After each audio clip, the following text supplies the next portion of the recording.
When my greedy daughter-in-law said I wasn't welcome at the Mother's Day celebration, their mortgage check was canceled. By me. I'm glad to have you here. Follow my story until the end and comment the city you're watching from so I can see how far my story has reached. The message from Fiona arrived on Wednesday afternoon, 3 days before Mother's Day. I was in my kitchen, arranging flowers I'd picked from my garden. My phone chimed with her name, and I felt that familiar knot in my stomach tighten, the one that always appeared when my daughter-in-law contacted me. Barbara, Thomas, and I have decided to keep Mother's Day intimate this year, just immediate family. Hope you understand. I read the text 3 times, my fingers trembling. Immediate family. The words cut through me like shards of glass. After 5 years of marriage to my son, Fiona still didn't consider me immediate family. I set my phone down and gripped the edge of the counter, trying to steady my breathing. For 3 years, I'd been helping them with their mortgage payments, $2,600 a month that stretched my retirement savings thin. Money I'd gladly given to help them establish themselves, to give Thomas the foundation I'd always wanted for him. My phone rang. Thomas. Mom, he started, his voice strained in that way it always was when Fiona was nearby. Did you get Fiona's message? Yes. I managed to keep my voice even. I was just wondering what immediate family means if not your mother. A pause. I could hear him cover the phone, murmuring to someone. Fiona, no doubt. When he returned, his voice was firmer. Fiona's parents are coming over. We thought it would be nice to have just the 4 of us this year. The betrayal stung sharper than I expected. I see. And I'm not considered immediate family, but her parents are? Mom, don't make this difficult. Thomas sighed. Fiona thinks, we think, it would be better this way. You and Fiona have been tense lately. Tense. What a polite way to describe how my daughter-in-law rolled her eyes whenever I spoke. How she'd accidentally left me off family email chains. How she'd made comments about my clothes, my hair, my opinions. Will you still need the mortgage check this month? The question slipped out before I could stop it. Of course, Thomas responded quickly. Why wouldn't we? I closed my eyes, feeling something break inside me. Just checking. I'll mail it tomorrow. After we hung up, I sat at my kitchen table, staring at the check I'd already written. 3 years of checks. 3 years of inviting them for Sunday dinners they rarely attended. 3 years of birthday and Christmas gifts that were acknowledged, with obligatory thank you texts. 3 years of watching Fiona slowly erase me from my son's life. That evening, I received another text from Fiona. Just so you know, we're having a proper Mother's Day celebration with my mom. I hope you're not too upset about our decision. It's just that Thomas and I feel more comfortable this way. You can sometimes be a bit overwhelming. Overwhelming. The word echoed in my mind as tears burned my eyes. Was it overwhelming to love your child? To want to be part of their life? I picked up the mortgage check again, running my finger along the edge. Then, with a clarity I hadn't felt in years, I tore it in half. Then quarters. Then eighths. I dropped the pieces into my shredder and watched them disappear. My hands shook, but not from sadness. From resolve. If I wasn't family enough to be included on Mother's Day, then perhaps I wasn't family enough to pay their mortgage. The next morning, I called the bank and canceled the automatic payment I had scheduled. The customer service representative asked if there was a problem. No, I said, my voice steadier than it had been in months. I've just realized it's time for some changes. When I hung up, I felt a strange mixture of guilt and liberation. For the first time in years, I had chosen myself. The weight of constantly trying to earn Fiona's approval, of pretending her subtle cruelties didn't hurt, suddenly lifted from my shoulders. I knew there would be consequences. Thomas would be furious. Fiona would have another reason to paint me as the difficult mother-in-law. But as I looked at the empty space where the check had been, I realized I couldn't continue financing my own exclusion. 3 days later, on Mother's Day, I turned off my phone and spent the day planting new flowers in my garden. With each seed I tucked into the soil, I made a promise to myself. No more shrinking, no more apologizing for existing, no more financing people who didn't value me. Little did I know that by sundown, my peaceful act of self-respect would unleash a storm that would change our family forever. The first call came at 7:42 a.m. on Monday. I was enjoying my morning coffee on the porch when Thomas's name flashed across my screen. I let it ring. 10 minutes later, he called again. By the third call, I knew I couldn't avoid the inevitable confrontation any longer. "Hello, Thomas," I answered, trying to keep my voice neutral. "Mom? What the hell?" His voice was strained, anger barely contained. "The bank called. They said the mortgage payment bounced. Did you cancel your check?" I took a slow sip of my coffee before responding. "Yes, I did." "What? Why would you?" He stopped abruptly, and I heard muffled voices. Fiona in the background, no doubt. When he returned, his tone had hardened. "Is this because of Mother's Day? Are you seriously that petty?" The accusation stung, but I held firm. "This isn't about pettiness, Thomas. This is about respect. For 3 years, I've helped you with your mortgage. I've given you over $50,000 while Fiona has systematically pushed me out of your life. That's not fair," he shot back. "Fiona hasn't—" "Thomas," I interrupted, surprising myself with my firmness. "Your wife told me I wasn't welcome on Mother's Day because I'm overwhelming. She invited her parents instead. If I'm not family enough to celebrate Mother's Day with you, then perhaps I'm not family enough to pay your mortgage." Silence hung between us for a moment before he spoke again, his voice lower. "This is really disappointing, Mom. I never thought you'd use money to manipulate us." His words hit like a physical blow. "Manipulate? Is that what you think I've been doing all these years? Supporting you?" "Fiona thinks—" "I don't care what Fiona thinks anymore," I said, the words tumbling out before I could stop them. "I care. What you think, Thomas? What do you think about excluding your mother from Mother's Day?"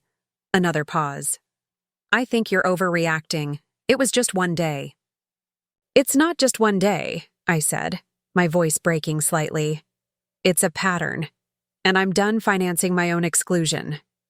I ended the call before he could respond, my hands trembling as I set down the phone. The peaceful morning I'd planned was shattered, but I didn't regret my decision. By noon, the text messages started. "Fiona, real mature, Barbara. Using money as a weapon just proves why we wanted space from you." "Fiona, Thomas is devastated by your behavior. Is this really the kind of mother you want to be? Thomas. Mom, please call me back. We need to fix this." I didn't respond to any of them. Instead, I busied myself with gardening, trying to lose myself in the rhythm of digging and planting, but the peace I sought eluded me. Around 3 p.m., my doorbell rang. I peered through the peephole to see Thomas and Fiona standing on my porch, both looking thunderous. Taking a deep breath, I opened the door. "We need to talk," Thomas said, brushing past me without waiting for an invitation. Fiona followed, her eyes scanning my living room with thinly veiled disdain. "Yes, we do," I agreed, closing the door and turning to face them. "Would you like some tea?" "We don't want tea," Fiona snapped. "We want an explanation, and for you to fix this mess you've created." I looked at my son, searching his face for any sign of the boy I'd raised, the one who once brought me dandelions and called them flowers, who held my hand at his father's funeral and promised we'd always take care of each other. All I saw was a man who couldn't meet my eyes. "I've already explained," I said calmly. "I won't continue to financially support people who don't respect me." "This isn't about respect," Fiona's voice rose.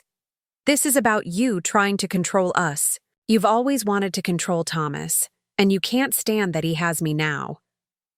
"That's not true," I said, keeping my voice level despite the anger bubbling inside me.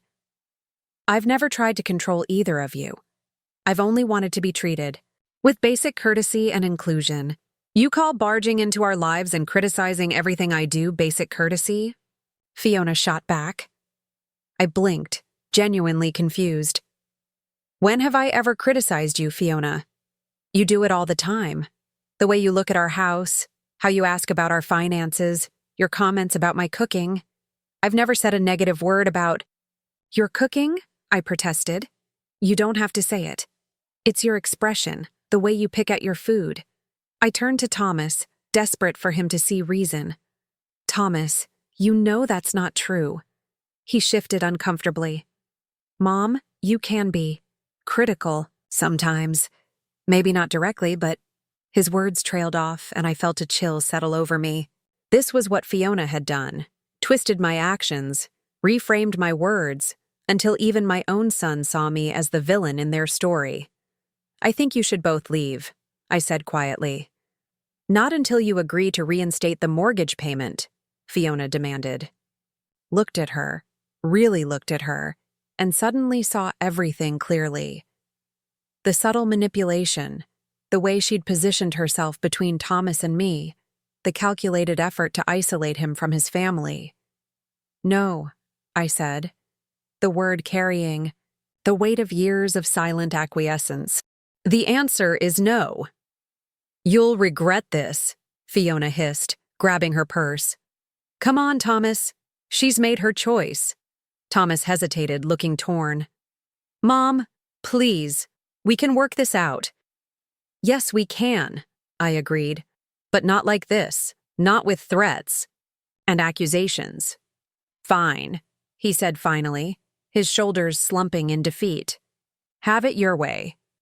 As they left, slamming the door behind them, I didn't cry. Instead, I felt a strange, calm certainty settling over me. The worst had happened. My son had chosen his wife over me, and I had survived. What I didn't know then was that the real battle was just beginning. That evening, my phone buzzed with a notification. My sister had tagged me in a Facebook post.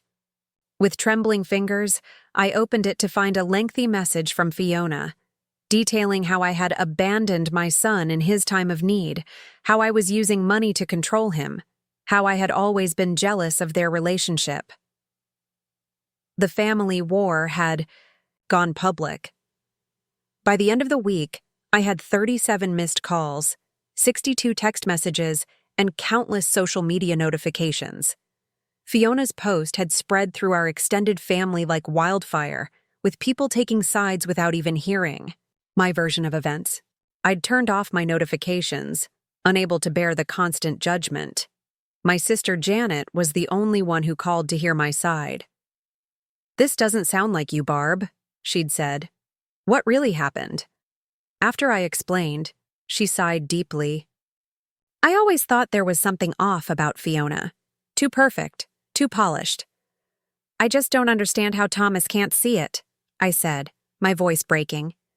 He's always been such a good judge of character. Love blinds people, Janet replied. And manipulators like Fiona are experts at isolation. It's textbook. Her words stayed with me as I tried to go about my days. Textbook manipulation. Was that what I'd been experiencing all these years? On Saturday morning, I found myself pulling boxes from the attic, photo albums, holiday cards, old emails I'd printed. I spread them across the living room floor, creating a timeline of my relationship with Thomas and Fiona. The change was subtle but unmistakable. In the first year after they started dating, Thomas called me several times a week. We had Sunday dinners regularly. He brought Fiona to family gatherings, and though she was never warm with me, she was polite. Then came their engagement. The calls became less frequent. Sunday dinners dwindled to once a month, then special occasions only. Thomas began to cancel. Plans last minute. I found a Christmas card from 3 years ago, the first Christmas after they were married. Mom, we're so blessed to have your support. Love you always, Thomas and Fiona. The same year they asked for help with the mortgage, claiming they were struggling to make ends meet. I pulled out my financial records next. The mortgage payments, $600 each month. But there were other expenses too, helping with their car, insurance, paying for home repairs, covering the property taxes last year when they claimed they were short. All while Fiona posted pictures of their new furniture, their weekend trips, the designer clothes she just couldn't resist. I'd seen the posts and felt uneasy, but I'd dismissed my concerns. They were young, enjoying life. I wanted Thomas to have the things I couldn't give him growing up as a single mother. But now, looking at it all laid out chronologically, a pattern emerged that I couldn't ignore. My phone rang, interrupting my thoughts. An unknown number. Against my better judgment, I answered. Barbara? It's Claire, Fiona's sister. I stiffened. Claire and I had met only a handful of times at family gatherings. She'd always seemed uncomfortable around Fiona, staying on the periphery of conversations. Claire, I said cautiously, how did you get my number? From Thomas's old contact list. Look, I don't have much time, but I saw Fiona's Facebook post and I couldn't stay silent. Something in her voice, a tremor of fear perhaps, made me pay attention. What do you mean? Fiona's done this before, Claire said, her words coming, in a rush. With our stepfather. She manipulated our mother into thinking he was controlling and negative, always criticizing. Mom eventually asked him to move out. It tore our family apart. I sank onto the couch, my heart pounding. Why are you telling me this? Because I've seen how she isolates people, twists their words, creates false narratives. And then she uses them, financially, emotionally, however she can, until they're not useful anymore. My mind raced back to all the subtle comments, the way Fiona would rephrase my words when telling Thomas, making innocent questions sound like criticism. There's more, Claire continued, her voice dropping to almost a whisper. Check Thomas's email if you can. 3 months ago, Fiona was planning a surprise anniversary party for you both. Thomas asked me to help. But then suddenly it was canceled, and Fiona told everyone you had declined the invitation, saying you were too busy. My throat tightened. I never received an invitation. I know. Because there never was one. Fiona made it up, told Thomas she'd called you that you weren't interested in celebrating with them. Tears burned my eyes as pieces started falling into place. Forgotten invitations, misunderstood conversations, times when Thomas seemed hurt by something I supposedly said or did. Why would she do this? I asked, though I already suspected the answer. Control, Claire said simply. And your money. Thomas mentioned once that you helped them with the mortgage. Is that true? Yes, I admitted. For 3 years now. That explains a lot. Fiona's always looking for financial support. She did the same with our stepfather, asked for money constantly, then turned around and told our mother he was trying to control her through his handouts. We talked for another 20 minutes, Claire filling in gaps in the narrative I'd been trying to piece together. When we finally hung up, I sat among the scattered evidence of years of manipulation, my mind reeling. I hadn't canceled that check out of pettiness or revenge. Some part of me had sensed what was happening all along, had finally reached its breaking point. My phone buzzed with a text from Thomas. Mom, we need to talk. Just you and me. Please. I stared at the message, feeling both hope and dread. Was he finally seeing the truth? Or was this another trap, orchestrated by Fiona? Either way, I knew I couldn't ignore it.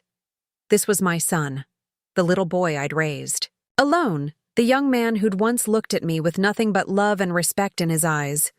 Tomorrow, I typed back. My house, 2 p.m. As I sent the message, I began gathering the evidence spread across my floor.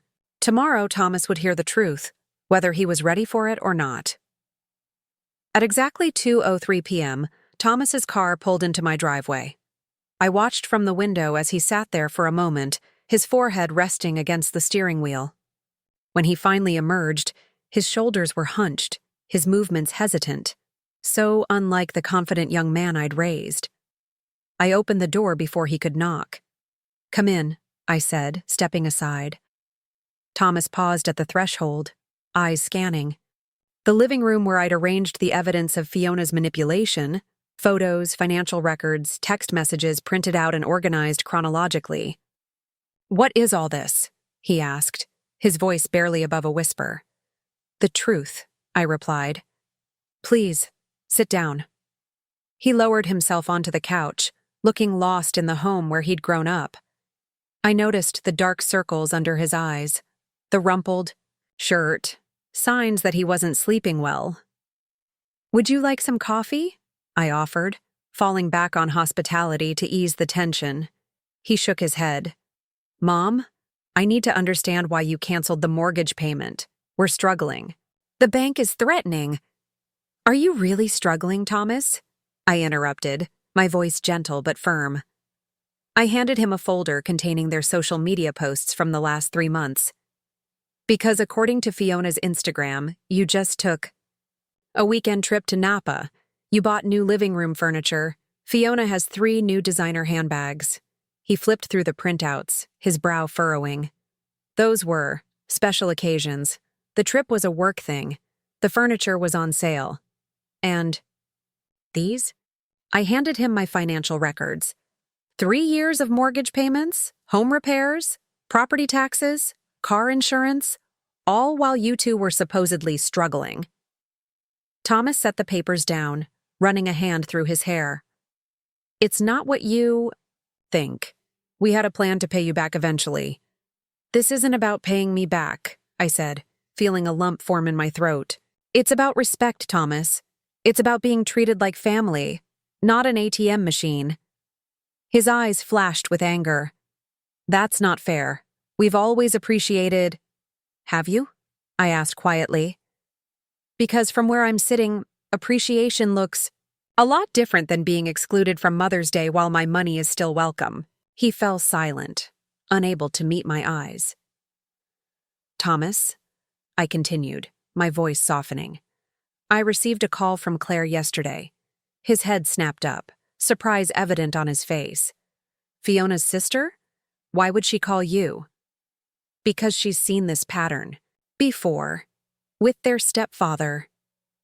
I recounted my conversation with Claire, watching as Thomas's expression shifted from disbelief to confusion to dawning realization.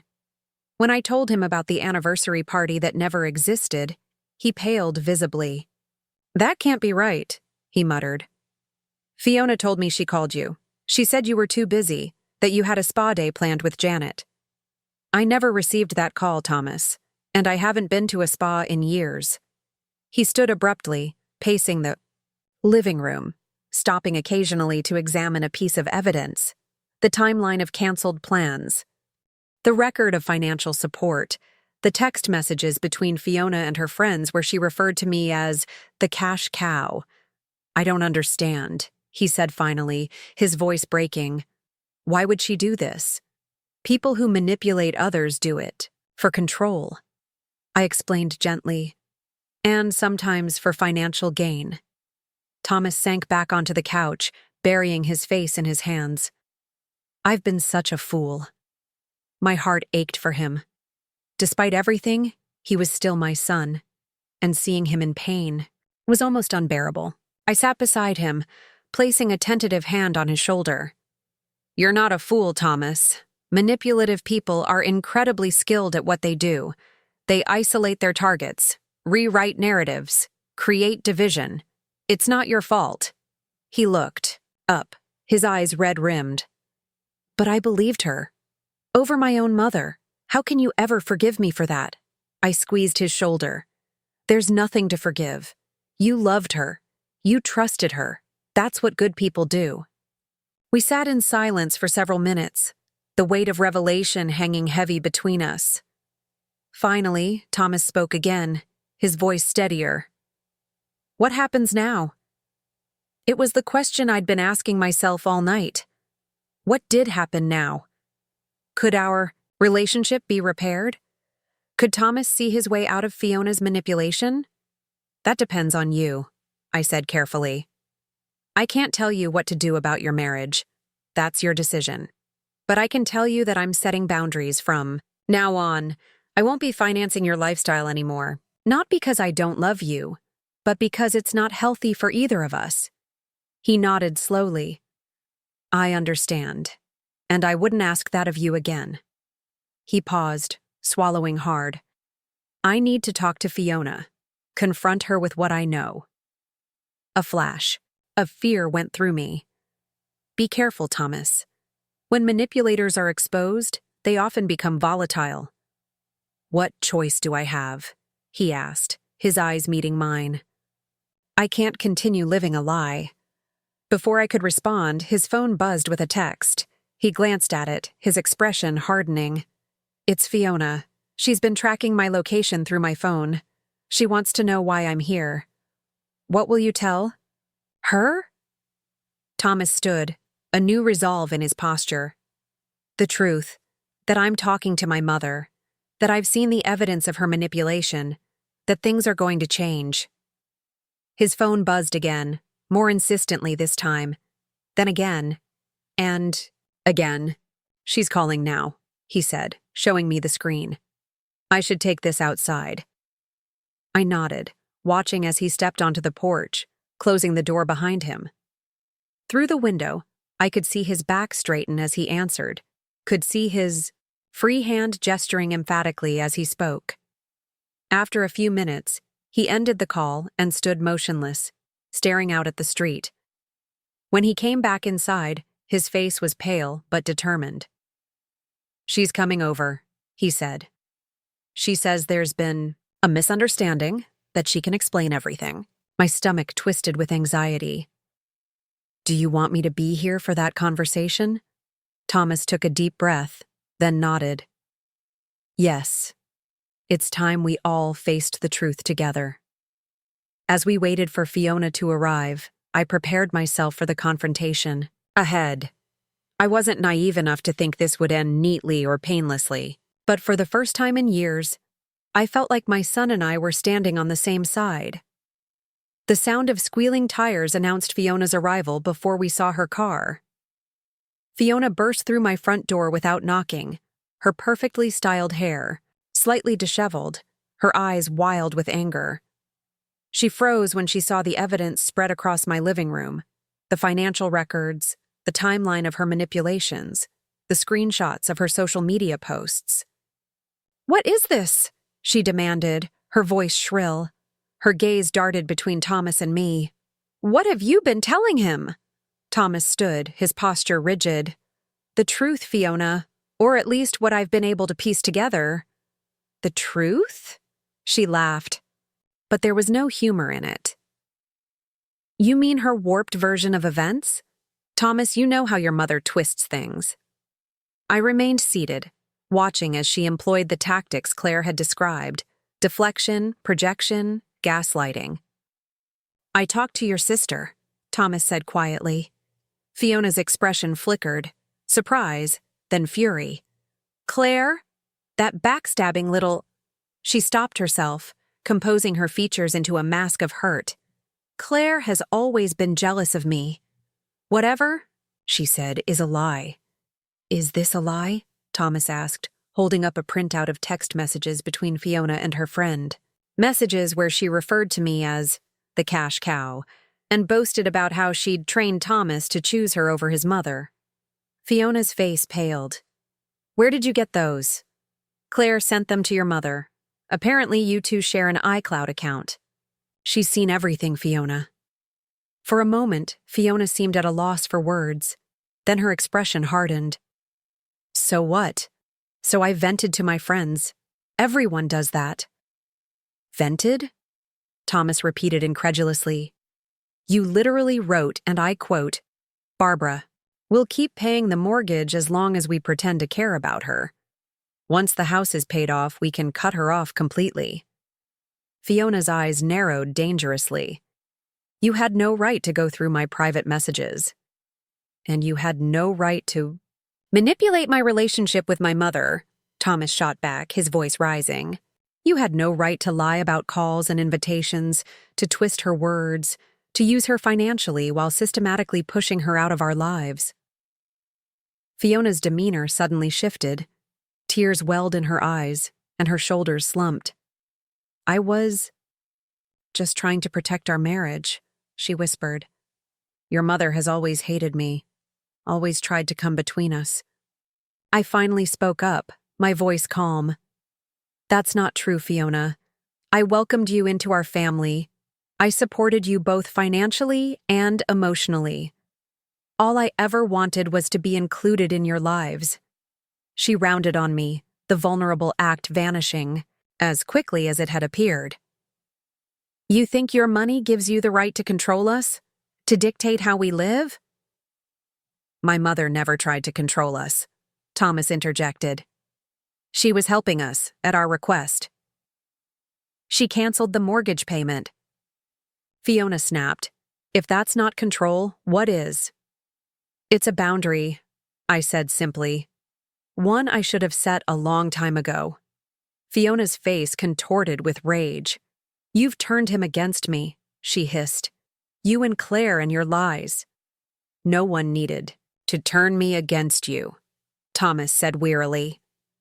You did that yourself, with every manipulation, every lie. Every time you tried to erase my mother from our lives while still taking her money. Fiona's gaze darted around the room like a cornered animal looking for escape. This is ridiculous. I'm leaving. She turned to Thomas. Are you coming? The question hung in the air between them, a simple query that carried the weight of their entire marriage. Thomas took a deep breath. No, Fiona, I'm not. The 3 words seemed to echo in the sudden silence. Fiona's eyes widened in disbelief. You're choosing her over me, after everything we've built together? I'm choosing the truth, Thomas replied, his voice steady for the first time since arriving. And the truth is, our marriage was built on lies. Your lies. Fiona took a step back, as if physically struck by his words. Then her expression hardened into something cold and calculating. Fine, she spat. Stay with Mommy, but don't think this is over. She pointed a manicured finger at me. And you. You'll regret this. With that, she stormed out, slamming the door so hard that the windows rattled. The sound of her car starting and speeding away broke the heavy silence she left behind. Thomas collapsed onto the couch, burying his face in his hands. I can't believe I didn't see it, he murmured. All this time, right in front of me. I sat beside him, placing a gentle hand on his back. Don't blame yourself. She's very good at what she does. He looked up, his eyes red-rimmed. What happens now? It was a complicated question with no easy answer. That's up to you, I said carefully. But whatever you decide, I want you to know that I'm here for you. Even after everything? After I believed her over you? After I let her push you away? You're my son, I said simply. That hasn't changed. The next few weeks were a blur of legal consultations, painful conversations, and difficult decisions. Thomas moved into my spare bedroom temporarily while he figured out his next steps. Fiona refused to leave their house, claiming he had abandoned her.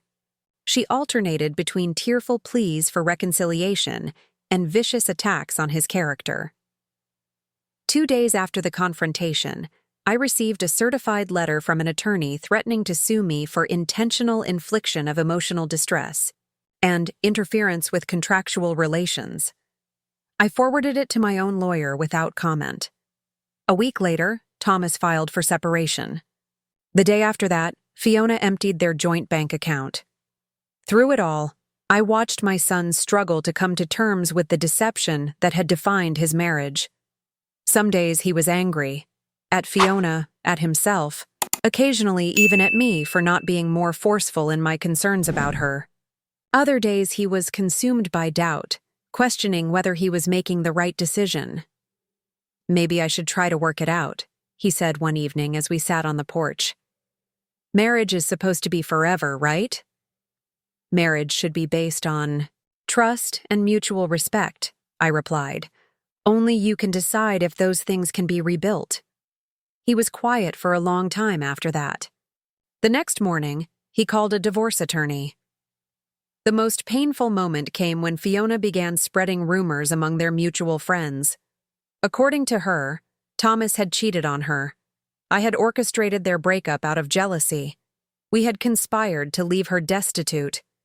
Some believed her. Thomas lost friends he'd had since college. People crossed the street to avoid him in the grocery store. The church they'd attended together asked him to find another congregation until the situation was resolved.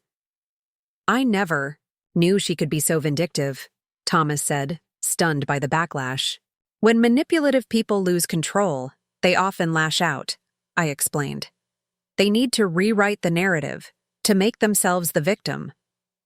As painful as it was to watch my son weather these storms, I saw him growing stronger each day, more certain of his decision, more aware of the manipulation tactics that had once blinded him.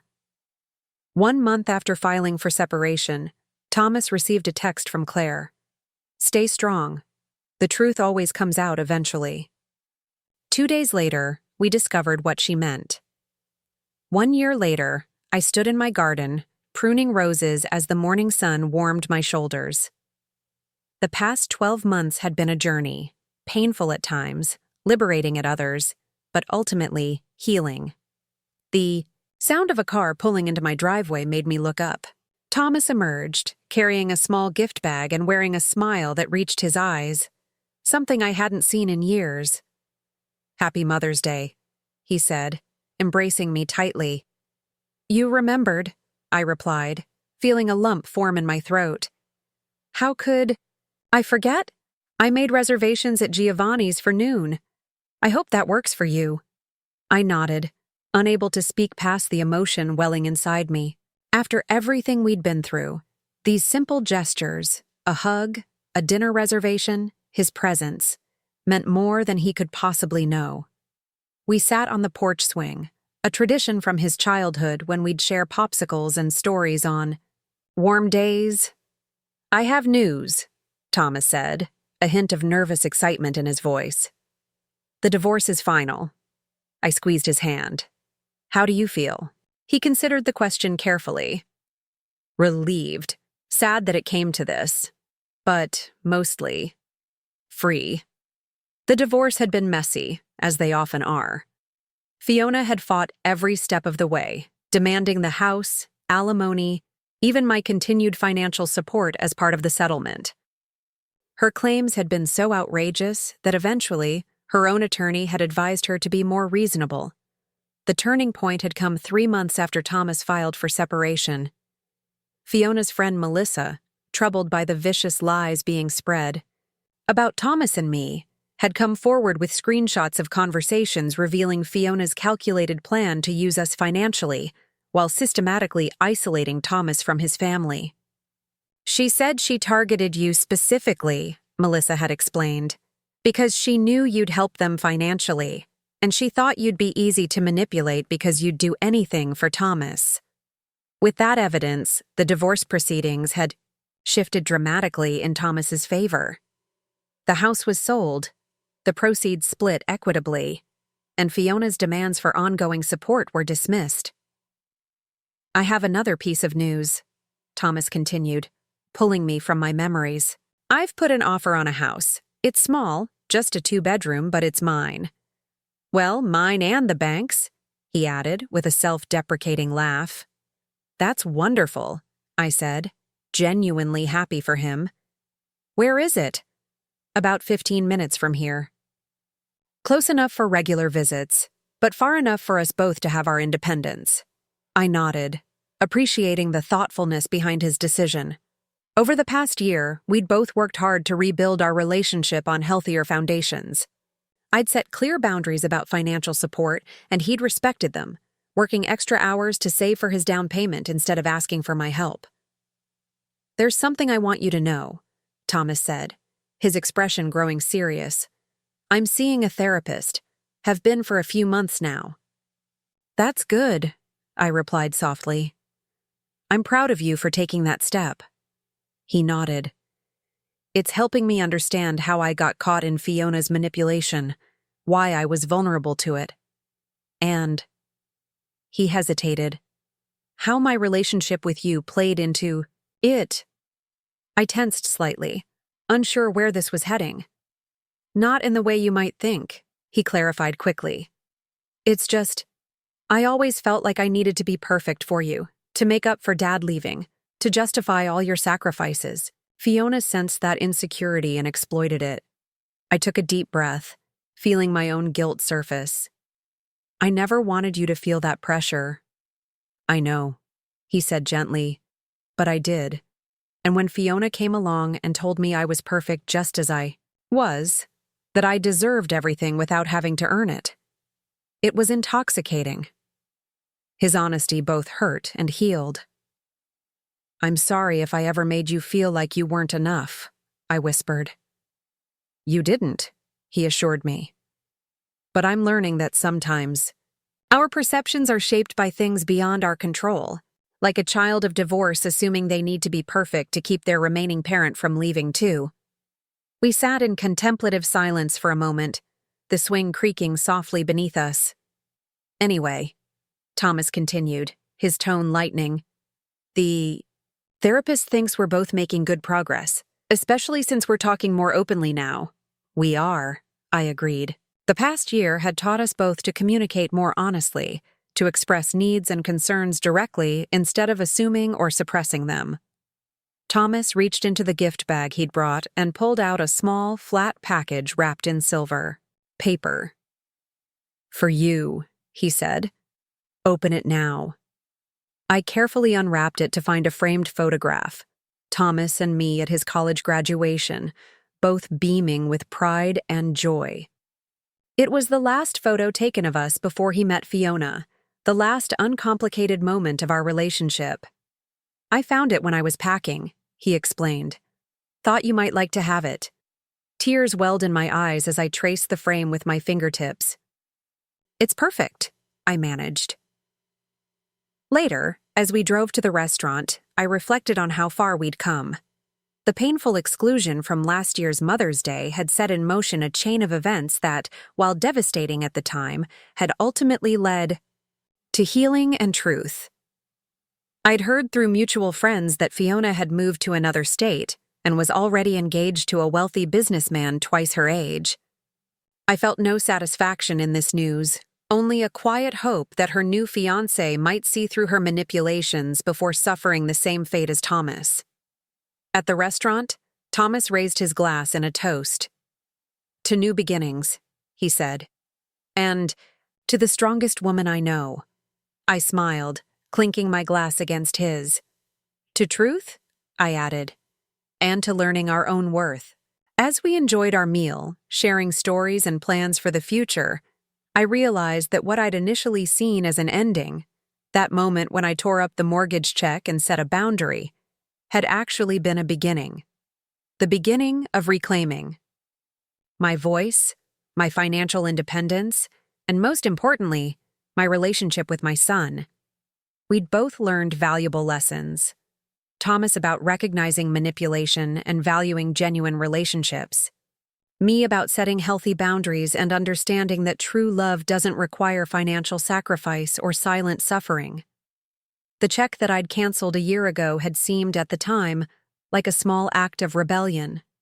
In retrospect, it was an act of self-respect that had rippled outward, eventually touching and transforming both our lives.